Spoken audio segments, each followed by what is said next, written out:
I'm going to demonstrate now a balancing position, which is in all fours where we extend one leg at a time. Balancing positions generally are great for strengthening because the body's attempting not to fall. So it's great that if you want to strengthen core, or I like to go for standing balances or on the floor base balances. But today I'll show the variation that's in all fours, which is hopefully accessible for anyone who could at least get into the floor and in hands and knees. Of course, it's totally valid that if you want to take this into other balancing poses for strengthening purposes in standing, like tree pose or warrior tree as well. So in all fours, I'm supporting my chest. My hands are not just supporting my shoulders, but it's supporting my upper back, my neck and head. So nothing is just falling off, just that.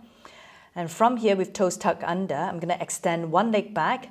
The first variation, it's a little bit more accessible before I kind of increase the load on my body, where my toes are just about touching the mat behind, but not heavy. Once it's heavy, it's a little bit more stable that way, where there's more contact of the body and the ground. But when my toes are just about touching, I'm beginning to have to engage something for me not to topple over. I'm pretty much supporting my body with three limbs, my arms and my right knee. And as the leg comes up higher, as I come away from the ground more, that's going to require me to, again, attempt to balance in order not to fall. So that in itself is balancing because the body is stabilizing. And of course, alternating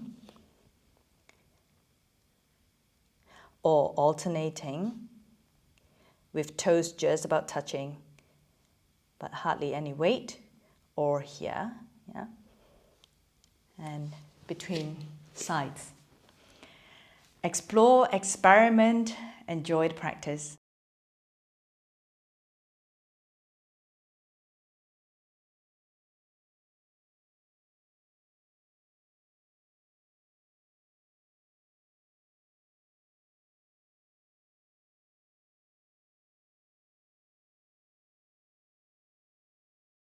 Enjoy the practice.